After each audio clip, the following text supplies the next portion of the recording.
Hello dear students, math का basic channel में आप सबका एक बार फिर से स्वागत है। पिछली क्लास में हमने आपको सिखाया था स्थानीय मान और जातीय मान क्या होते हैं।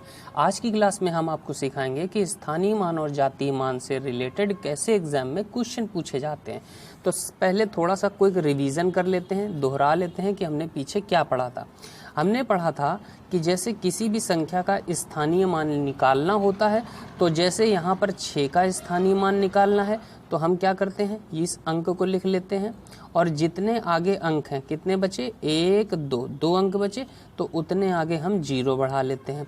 तो 6 का स्थानीय मान कितना आ गया, 600। और यहाँ पर 6 का जातीय मान अगर पूछा जाए तो जातीय मान वही अंक होता है, ये हो गया 6। तो इतना हमने पिछली क्लास में सीखा था। अब देखिए क्वेश्चन कैसे एग्जाम में पूछे जाते हैं। यहाँ पर लिखा हुआ है 9 4 6 5 3 में 5 के स्थानीय मान और जातीय मान का अंतर क्या होगा। यानी हमको प्लेस वैल्यू और फेस वैल्यू का डिफरेंस निकालना है। तो यहाँ पर देखो 5 का स्थानीय मान क्या होगा, स्थानीय मान क्या होगा, ये 5 लिखा और इसके आगे कितने अंक बचे, 1 अंक बचा, तो बस एक 0 लिख लिया। तो 5 का स्थानीय मान हो गया 50। इसके बाद जातीय मान क्या होगा, 5 का जातीय मान वही होगा जो अंक होता है, तो 5 ही लिख लिया। अब इसका क्या पूछा गया, अंतर यानी डिफरेंस, तो हम इसको घटा लेंगे।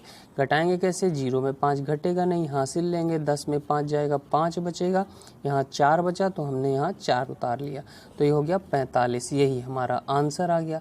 अगर आपको समझ में आ गया होगा तो ये क्वेश्चन आप लोग कर लोगे। देखो यहाँ पर लिखा हुआ है 5 4 3 2 में 4 के स्थानीय मान और 3 के जातीय मान का अंतर क्या होगा। तो देखो 4 का स्थानीय मान, 4 का स्थानीय मान क्या होगा, 4 लिखा, आगे कितने अंक बचे थे, 1 2 अंक बचे थे, तो आगे जितने अंक बचते हैं उतने आगे 0 बढ़ा लेते हैं, तो हमने 0 बढ़ा लिया। इसके बाद 3 का जातीय मान, 3 का जातीय मान क्या होगा, वही अंक होगा, तो हमने वही अंक लिख लिया। इसके बाद क्या पूछा गया, अंतर, तो हमने अंतर कर लिया, मतलब घटा लिया।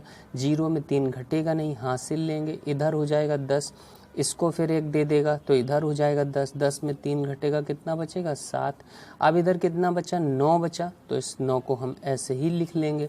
फिर यहाँ कितना बचा, इसने इसको हासिल लिया था, 4 था, 1 चला गया था, तो कितना बचा है, यहाँ पर 3 बचा है।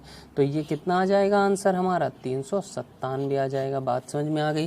तो इस तरह के ही क्वेश्चन एग्जाम में आपको देखने को मिलते हैं। उम्मीद करता हूँ कि एग्जाम में अब इस टाइप का क्वेश्चन अगर आपको देखने को मिलता है तो आप लोग उसको कर पाएंगे। चलिए मिलते हैं अगली क्लास में। वीडियो पसंद आए तो लाइक ज़रूर करें। वीडियो देखने के लिए आप सभी का बहुत बहुत धन्यवाद।